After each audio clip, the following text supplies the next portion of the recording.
हियवका मुंहिंजी ज़िंदगी आहे जंहिंखां कहरी चंबन सिण वारो लामारो ॾेई बाज़ वारो चटो हणी जोबन जवानी सोच समझ भाग सभाग वनी बनी ऐं ज़िंदगीअ जो सारो सुख खसे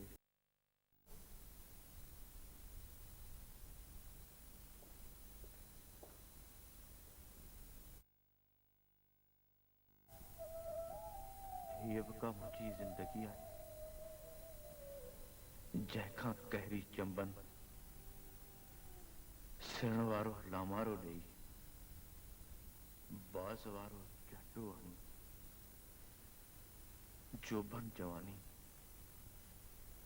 सोच समझ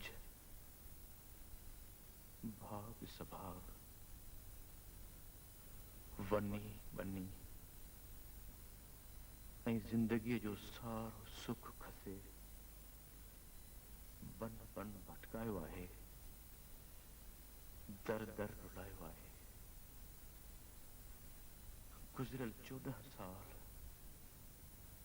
जिन मथां वक़्त जा कांता अलाह जे केतिरी दज़ विझी चुका आहिनि हिते सभु कुझु बदिलियल सभु कुझु फिरियल आहे क़ैद जा 14 साल काटे मूंखे अबाणे कखे मोटणो आहे ख़ाली हथें ख़ाली पेट मुंहिंजो ख़ुशियूं मुंहिंजो सुख कंहिं खां सिवा इहो सभु कुझु मूंसां छो थियो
हाणे न वॼाए छो आवाज़ नथो वणे छा निंड नथी अचे हाणे तूं बि सुम्ही पओ ॾिस न राति केॾी थी वई आहे कमी ही बीनुनि जो आवाज़ ऐं तूं कुदरत जेका तो में सूंह समाई आहे न अहिड़ो ई हुन बीनुनि जे सुरनि में सोज़ समायो आहे दिलि चाहींदी आहे त मन चाहींदो आहे त बसि तूं ई साम्हूं ऐं मां सॼी सॼी राति बीनो वॼाईंदो रहां कमु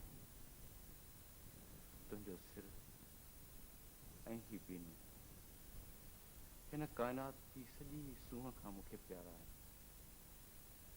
ॾाढा प्यारा आहिनि।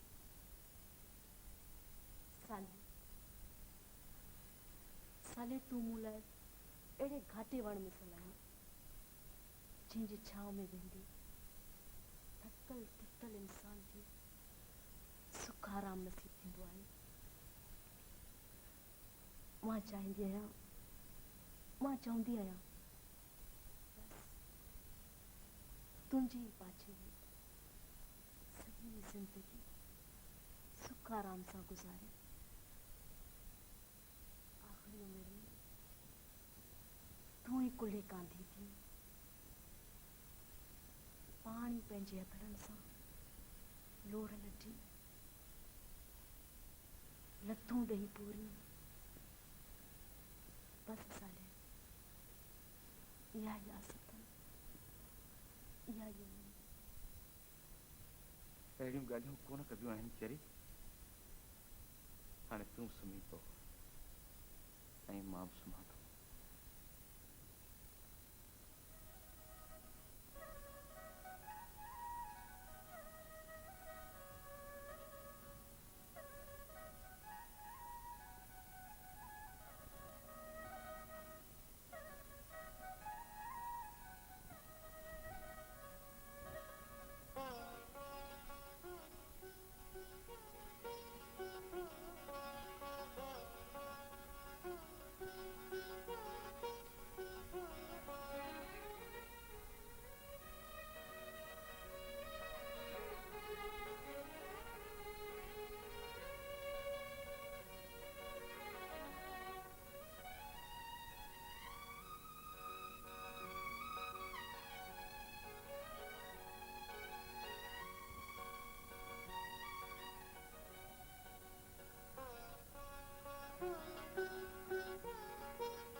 बहादुर खान इहा मथे ते मानी ऐं पुठियां बकरी वारी ज़ाइफ़ा केरु आहे?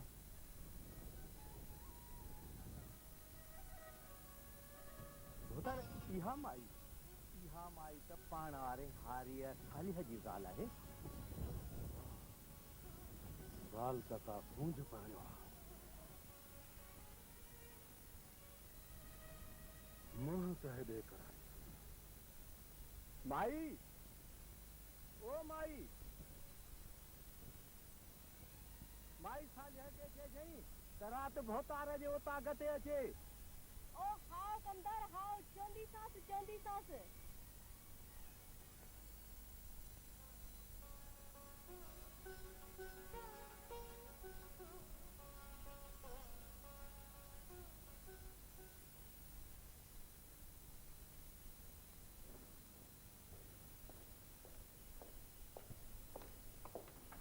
जी क़िबला, खैर में सभु थियो आहे?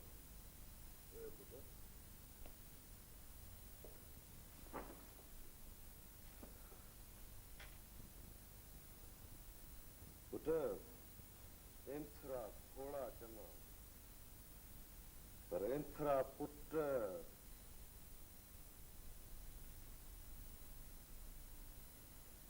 अॼु वरी मेहरगाई आयो जंहिं त नींगर नौकर नथां कची पोखलण आयो आहे। बाबा राज वारनि सां एतिरो हिसाब चङो त न आहे। असां राजभाई भाई तव्हां वरी राज वारनि सां कहिड़ो हो रहा आहियो? पाण वरी राज वारनि लाइ कहिड़ो पारस पाड़ रहिया आहियो? असांखे विॼाईअ में अखियूं त कोन अटकायूं आहिनि। क़िबला, राज जो माल असांजो माल, भला राज जी असां अमीरनि ॾाढो हैसियत ई कहिड़ी। असांजी मर्ज़ी असीं कचो खाऊं या पको खबरदार बद खिलाफ ज़ुबान न काकड़े खां पटे न खाए संभाल तो तार संभाल नींगर हाणे जवान थी वियो आहे पाण पुट सां ईअं थोरी ॻाल्हाइबो आहे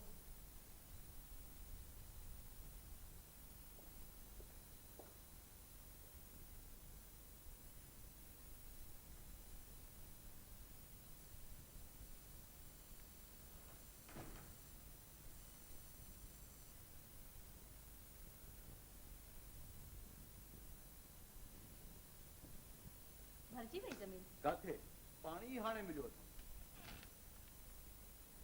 केॾां पियो वहे यको बि अरबाब जन ॾेवड़ो नीरी टिप भरी ताईं मस्त भरी अथनि ज़मीन चङो तूं मानी खणी आ जल्दी वञो ही हालत ॾिस पंहिंजा न चुको पाणी जो लिंगन ते न ही लटो कपिड़ो मचियो बसि छह ई टुटी आयो आहे मानी अरे लटो कपिड़ो ए पाणी आहे पोयूं ओॾां पाणी ते भई वेड़ थिए मानी खाई मोटलूं अथमि हेॾो सारो सदावा कने कने बंदर मां भायां त ॿुधूं था हिन महीने जे पोयनि तारीख़ुनि में पाणी बंदि थी वेंदो सॼा सारा 15 ॾियारा जेतर वाह वही ईंदो ओतर त बनियूं ई फोटूं ॾेई वेंदियूं पोइ तूं भारो करे वठ जल्दी तॾहिं हेॾो करियां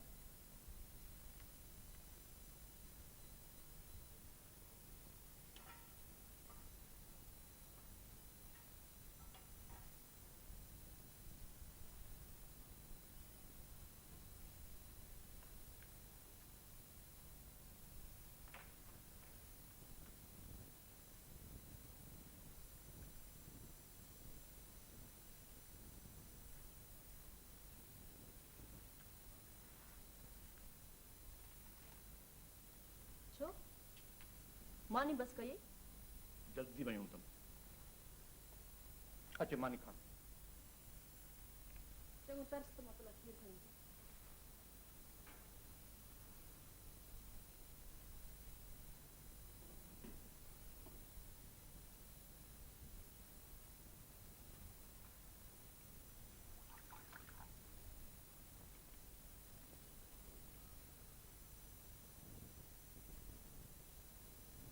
मूंखे ॾे। छो तूं न पीअंदीअ छा मूंखे वरी कहिड़ा मलाखड़ा विढ़णा आहिनि ऐं मूंखे तूं त सॼो ॾींहुं हॾ थो हणी चई हूंदई संग गुज़ारी पेट में त लखा न पवंदई अरे वाह हेॾी मुंहिंजी पूरन ज़ाल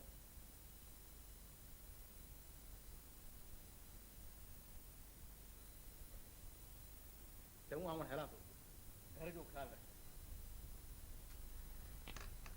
ठगनि खे गाह मोकिले छॾियां ऐं बकरी जे फरनि खे वाड़े छॾियां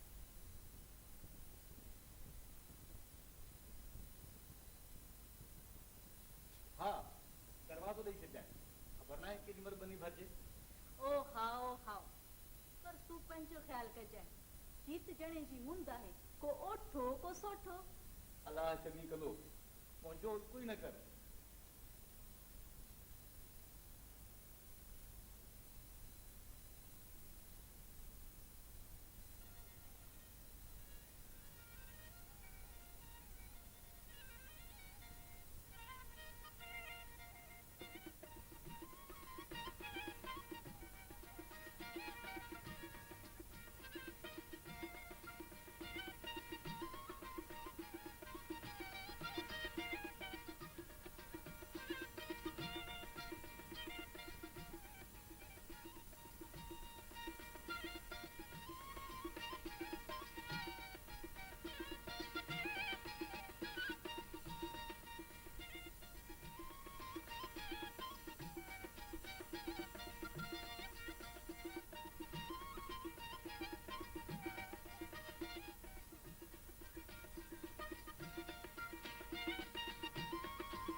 अस्सलाम वालेकुम भोतार।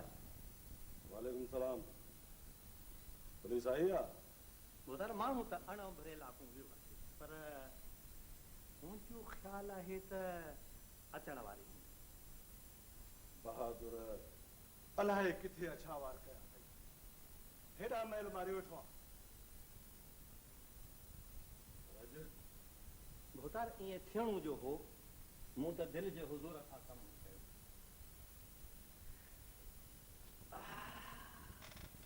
निकिरी जे पिया मुर्दार त आऊं छा कयां? शायदि उन मशीन जो बंदोबस्त कयो अथई। भोतार तई बेफ़िक्र रहो, ॿाहिरि मौजूद आहिनि। भोतार पुलिस जी जीप आई आहे।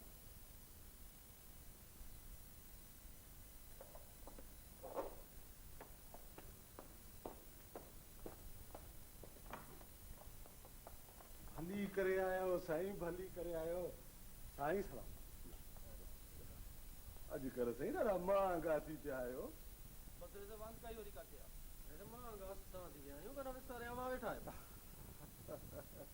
अहिड़ी का ॻाल्हि कान्हे, अहिड़ी का। अचो साईं, अचो अचो अचो अचो।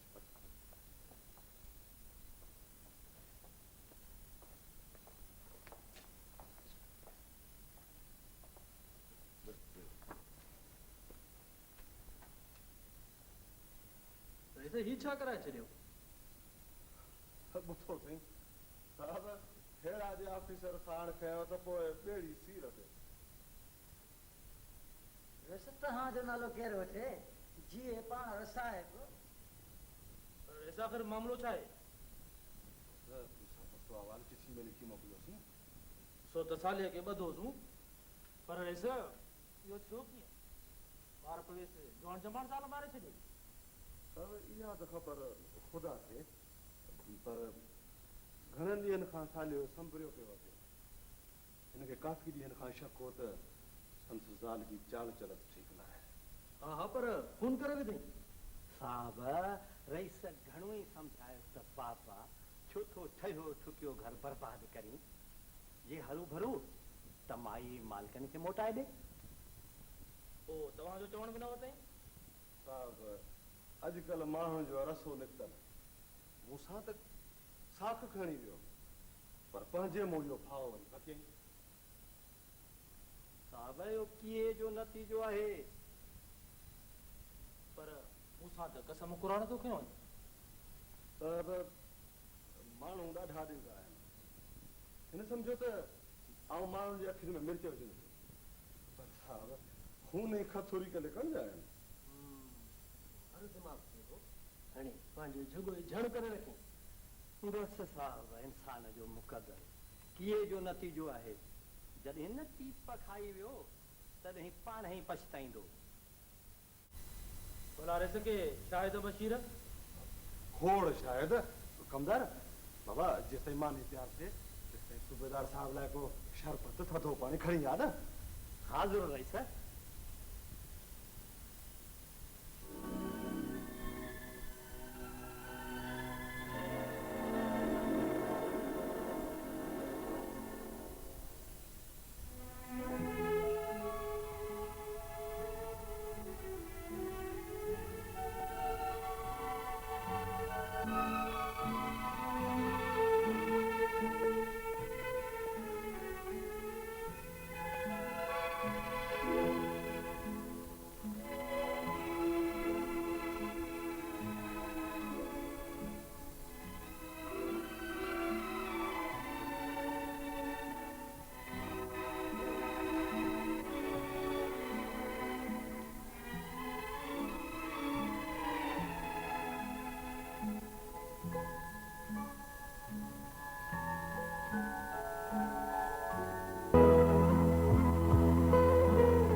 ब्लड प्रेशर चेक कयोसि। यस सर। बाबा मरीज़ जूं के ॿियूं रिपोर्ट्स आहिनि? जी सर।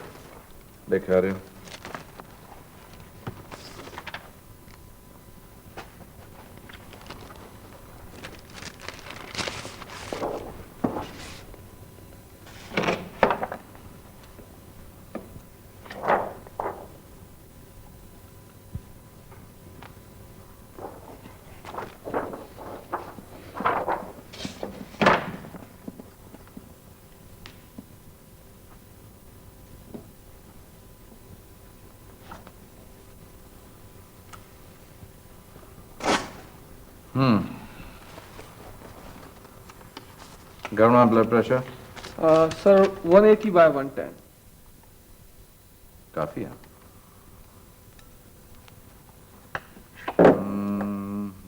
यूरिया ट्रेस काफी घणी है। डॉक्टर साहब बेड नंबर 22 वाले मरीज के पासे में सख्त सूर पियो है। सुबह इंजेक्शन लगी है? यस सर, इंजेक्शन तो लगी हुई है। हाँ तव्हां ईअं कयो जो इन मरीज़ खे अटेंड कयो, पेर में शंट हणाए ऐं जल्दी डायलिसिस जे लाइ मोकिले ॾियोसि। पर साईं पंहिंजे वार्ड जा त सभई बेड भरियल आहिनि। ख़ैर आहे, एक्स्ट्रा बेड हणाए वठो, मां मरीज़ अटेंड करे अचां। Right sir.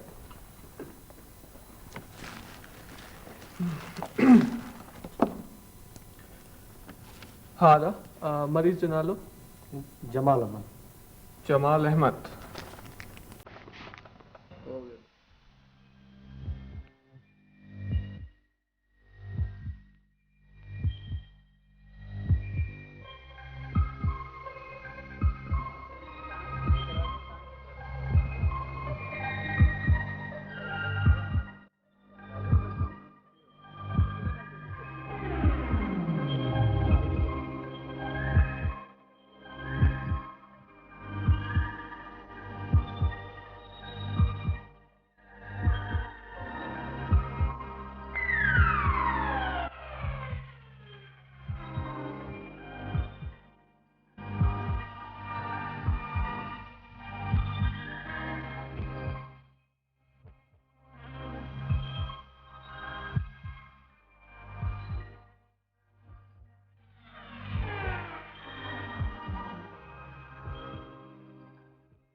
वियो बाबा।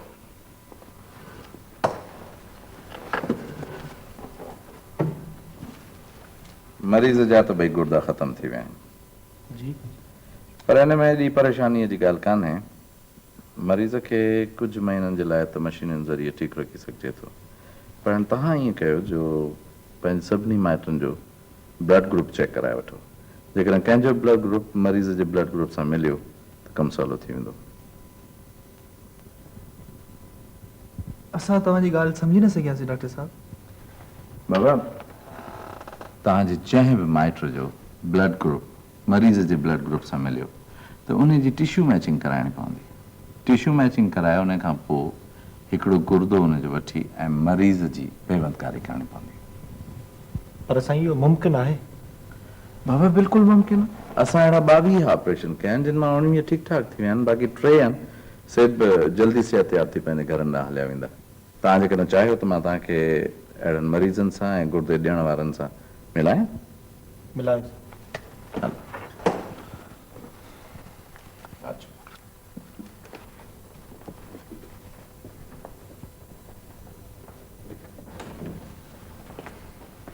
अचो अचो, कहिड़ा हाल आहिनि? कीअं तबियत? खुदा जो शुक्र आहे साईं। का शिकायत त कान्हे? न साईं, का बि शिकायत कान्हे। भला बुख बुख लॻे थी? हा साईं, हाणे त बुख बि ॾाढी थी लॻे। ॿी का तकलीफ़ त कान्हे? न साईं, सफ़ा तिर जेतिरी बि न। ही नौजवान आहे जंहिंजे असां गुर्दे जी पेवंदकारी कई आहे।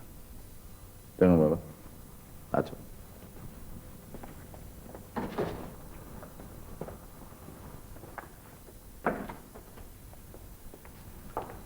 हलो अशोक साहब, तबीयत कीअं आहे? ठीकु आहे डॉक्टर साहब। ये असांजा दोस्त आहिनि, तव्हां सां मिलण आया आहिनि। Thank U. भला ज़ख़्म कीअं? 2 ॾींहं टाका खुली चुका है। हा, गुर्दे वारी जाइ ते का तकलीफ़? तकलीफ़ मूंखे त शक आहे त तव्हां मुंहिंजो गुर्दो कढियो बि आहे, अलाए जे मुंहिंजे दिलि ख़ुशि करण लाइ चओ थो त मुंहिंजो गुर्दो मुंहिंजे दोस्त ज़ुबैर खे ॾिनो अथऊं। अच्छा साहब, तव्हां जोक बि ॾाढो सुठो करे सघंदा आहियो। डॉक्टर साहब, जेकॾहिं इहो वाक़ई जोक न आहे त पोइ मुंहिंजे सम्झ में इहा ॻाल्हि नथी अचे त असांजा माण्हू पंहिंजनि मिटनि माइटनि ऐं दोस्तनि खे पंहिंजे गुर्दे ॾियण खां एतिरो लवाइन छो था? अशरफ साहब, तव्हां जहिड़नि सुठनि माण्हुनि हिन ॻाल्हि जी इब्तिदा त कई आहे। डॉक्टर साहब, जॾहिं असां डॉक्टरनि जी हर ॻाल्हि मञूं था, उन्हनि जे चवण ते हर दवा इस्तेमालु कयूं था, त पोइ असां उन जी इहा ॻाल्हि छो नथा मञूं त हिकु ज़रूरतमंद खे पंहिंजो हिकिड़ो गुर्दो ॾियण खां पोइ बि हिकिड़े गुर्दे ते ख़ुशि रही सघूं था? बिल्कुलु, इहा त सही ॻाल्हि आहे। डॉक्टर साहब, मुंहिंजे लाइ हिन खां वधीक का फ़ख़ुर जी ॻाल्हि कान्हे त मुंहिंजो दोस्त मुंहिंजे हिकिड़े गुर्दे ॾियण खां पोइ हिकु नई ऐं भरपूर ज़िंदगी गुज़ारींदो। बिल्कुलु बिल्कुलु। डॉक्टर साहब, मां ॾाढो ख़ुशि आहियां। Really I am very happy. मूं वटि अहिड़ा लफ़्ज़ न आहिनि जिन जो मां इज़हार कयां। यकीन कयो, मां ॾाढो ख़ुशि आहियां। अशरफ साहब, तव्हांखे बिल्कुलु ख़ुशि हुअणु घुरिजे हिन ॻाल्हि में, छो त सिर्फ़ु तव्हां जे करे हिकिड़ो माण्हू जीअरो जाॻंदो ऐं भरपूर ज़िंदगी गुज़ारे रहियो। Thank U doctor. Thank U. Thank U. अचो साहब।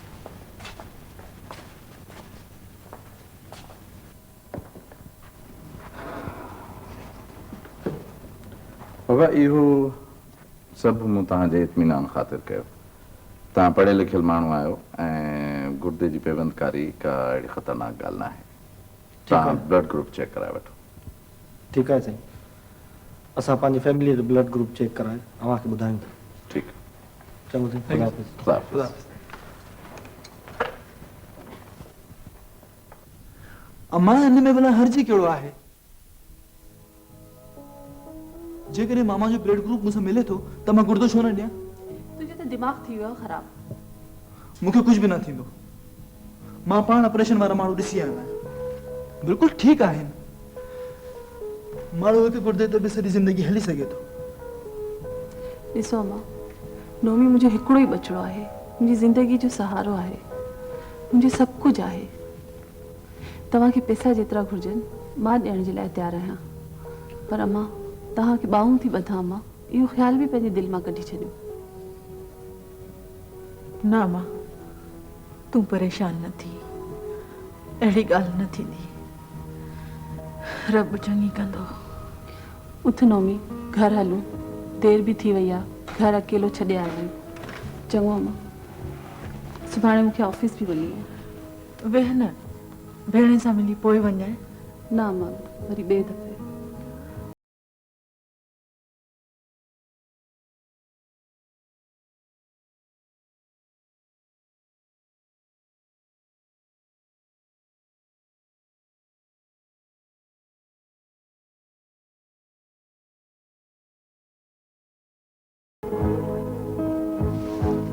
आदि त हरूभरू जज़्बाती थी वई आहे, जेतोणीकि इहा का ख़तरनाक ॻाल्हि बिल्कुलु न आहे।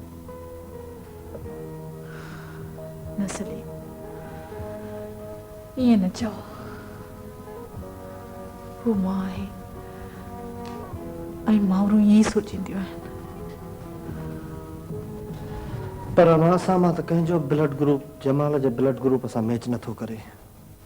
जेकॾहिं नोमी बि गुर्दो न ॾींदो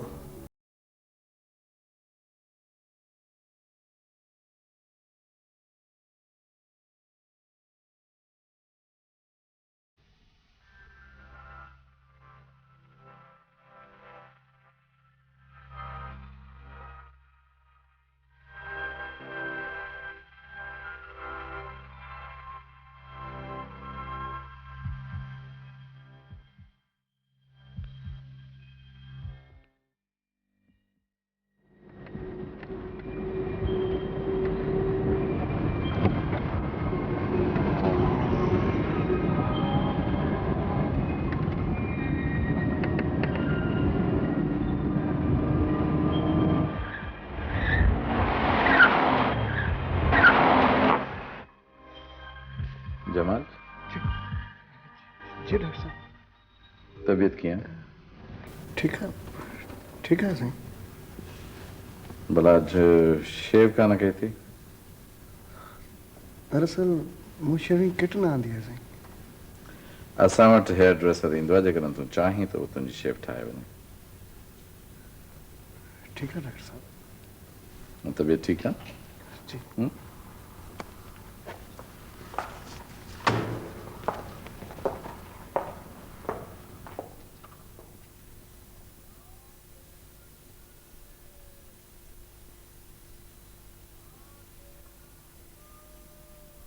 डॉक्टर साहब तव्हां यकीन करियो असां सभिनीनि पंहिंजो ब्लड ग्रुप चेक करायो आहे, पर कंहिंजो ब्लड ग्रुप जमाल जे ब्लड ग्रुप सां मैच नथो करे।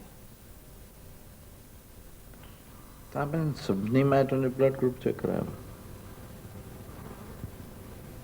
जी साईं, असां मां कुझु ए पॉज़िटिव त कुझु बी पॉज़िटिव आहिनि। ॾिसो, कुझु परे जे माइटनि जो ब्लड ग्रुप चेक करायो। असां पंहिंजनि ॿियनि माइटनि जो ब्लड ग्रुप चेक करायो आहे, उन्हनि मां बि कुझु ए पॉज़िटिव त कुझु बी पॉज़िटिव आहिनि। ॾिसो नौजवान, जेकॾहिं तव्हां जमाल खे बचाइण था चाहियो ऐं उन में सीरियस आहियो त पोइ तव्हांखे पंहिंजे माइटनि मां अहिड़ो माण्हू ॻोल्हे कढणो पवंदो जंहिंजो ब्लड ग्रुप जमाल जे ब्लड ग्रुप सां मिलंदो हुजे। ॿी सूरत में त पोइ असां मजबूर आहियूं। ॾिसो, कोशिशि कयो। ठीकु आहे, ट्राई। ख़ुदा हाफ़िज़।